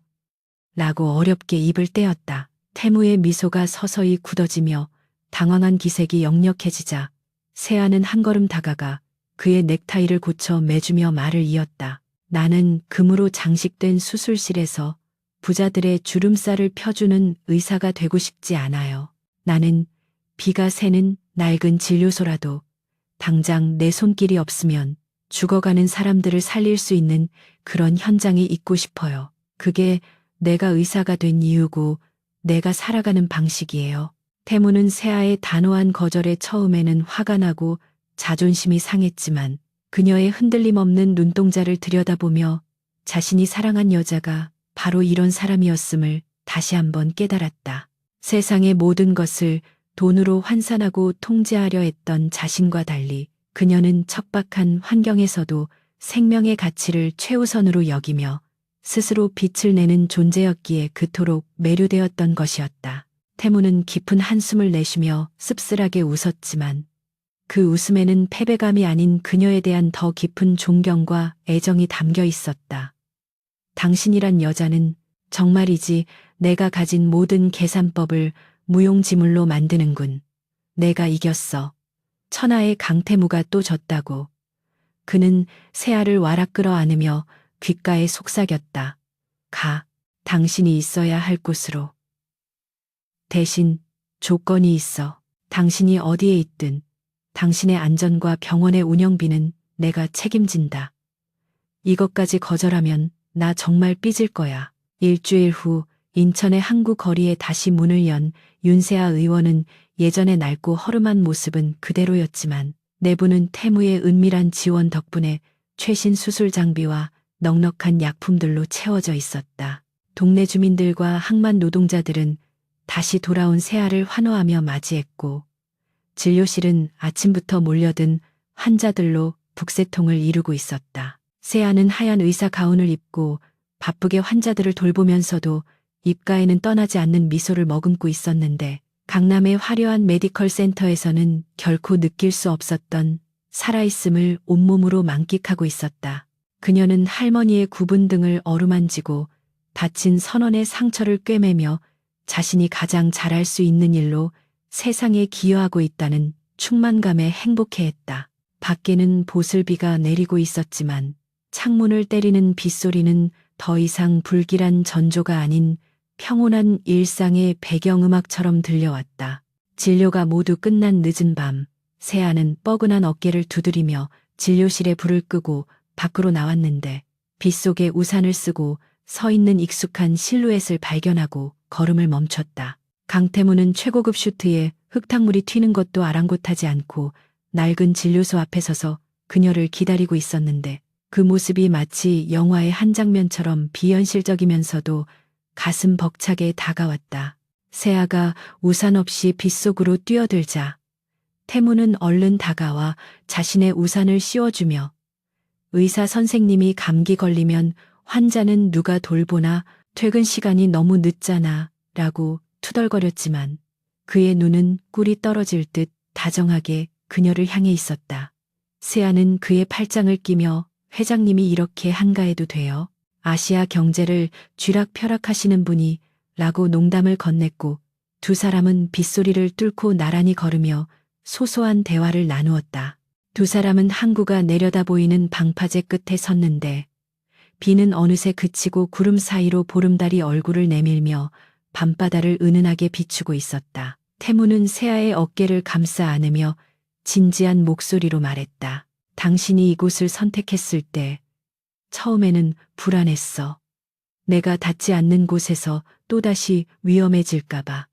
하지만 이제 알겠어. 당신은 보호받아야 할 꽃이 아니라 거친 파도 속에서도 뿌리를 내리는 나무라는 걸. 그는 주머니에서 작은 상자를 꺼내 세아에게 건넸는데 그 안에는 화려한 다이아몬드 반지 대신 투박하지만 세련된 디자인의 티타늄 반지가 들어있었다. 이건 족쇄가 아니야. 언제든 당신이 힘들 때 기댈 수 있는 나무 그늘이 되어주겠다는 약속이지. 윤세아, 내 인생의 유일한 예외가 되어줘서 고마워. 세아는 반지를 받아 자신의 손가락에 끼우며 눈물이 그렁그렁한 눈으로 태무를 올려다보았는데 그녀의 가슴 속에서는 그 어떤 말로도 표현할 수 없는 벅찬 감동이 파도처럼 밀려왔다. 그녀는 까치발을 들어 태무의 입술에 가볍게 입을 맞추며 당신도요. 내 지루하고 팍팍했던 인생에 태풍처럼 나타나줘서 고마워요. 앞으로도 내 등 뒤를 부탁해요. 내 환자이자 보디가드님이라고 속삭였다. 태무는 그녀를 깊게 끌어안으며 다시 한번 뜨겁게 키스했고 두 사람의 그림자는 달빛 아래 하나로 겹쳐지며 길게 늘어졌다. 그들은 서로 다른 세계에 살고 있었지만 그날 밤의 운명적인 만남을 통해 서로의 결핍을 채워주는 완벽한 퍼즐 조각이 되었음을 확인했다. 이야기는 여기서 끝이 아니라 새로운 시작을 알리고 있었는데 태무는 낮에는 냉철한 기업가로 세상을 움직이고 밤에는 인천으로 달려와 세아의 소박한 저녁 밥상을 함께하는 이중 생활을 기꺼이 즐기기 시작했다. 세아 역시 낮에는 헌신적인 의사로 살아가지만 주말이면 태무의 파트너로서 화려한 연회장에 등장해 그 누구보다 당당하게 그의 곁을 지키며 사교계의 새로운 아이콘으로 떠올랐다. 세상 사람들은 그들을 미녀와 야수 혹은 신데렐라 스토리라고 불렀지만 그들 자신은 알고 있었다. 그들의 사랑은 누군가가 구원하고 구원받는 일방적인 관계가 아니라 생사를 넘나드는 전장에서 피어난 가장 치열하고도 평등한 동지애이자 사랑이라는 것을. 어느 맑은 날 오후 진료소 옥상에서 커피를 마시며 바다를 바라보던 세아에게 태무가 다가와 백허그를 하며 물었다. 오늘 저녁에 뭐 먹고 싶어? 헬기 타고 예카이도 가서 초밥 먹고 올까? 세아는 피식 웃으며 댔거든요. 그냥 앞집 포장마차에서 우동이나 먹어요. 당신이 쏘는 걸로. 라고 대답했다. 태무는 짐짓 실망한 척했지만 이내 호탕하게 웃으며 좋아. 대신 어묵은 내가 다 먹는다라고 응수했다. 화려한 제국의 황제와 거리의 의사. 어울리지 않을 것 같은 두 사람의 일상은 이토록 평범하면서도 특별하게 흘러가고 있었다. 바다 위를 나는 갈매기들의 울음소리와 항구의 백고동 소리가 어우러지는 가운데 두 사람은 서로의 손을 꼭 잡고 미래를 향해 걸어나갔다. 그들의 앞날에 또 어떤 폭풍우가 몰아칠지 모르지만 이제는 두렵지 않았다. 함께라면 그 어떤 파도도 넘을 수 있다는 것을 그들은 이미 증명해 보였으니까. 몇 년 후 아시아 최대 규모의 외상센터가 인천에 설립되었다는 뉴스가 대서특필되었다. 그 센터의 이름은 천일 메디컬 센터였지만 사람들은 그곳을 기적의 병원이라고 불렀다. 개관식 날 테이프 커팅식에 참석한 강태무 회장은 마이크를 잡고 짧게 연설했다. 이곳은 한 사람의 생명이 천하보다 귀하다는 것을 제게 가르쳐준 제 아내이자 존경하는 윤세아 원장의 신념을 기리기 위해 세워졌습니다. 단상 아래에서 그를 바라보며 미소 짓는 세아의 손에는 여전히 수술 자국과 굳은 살이 박여 있었지만 그 손은 태무가 세상에서 가장 사랑하고 존경하는 그리고 영원히 지키고 싶은 가장 아름다운 손이었다. 두 사람은 서로를 바라보며 눈빛으로 대화를 나누었다. 사랑해, 나의 영웅. 사랑해, 나의 안식처. 이야기는 이렇게 완전한 해피엔딩으로 막을 내렸다.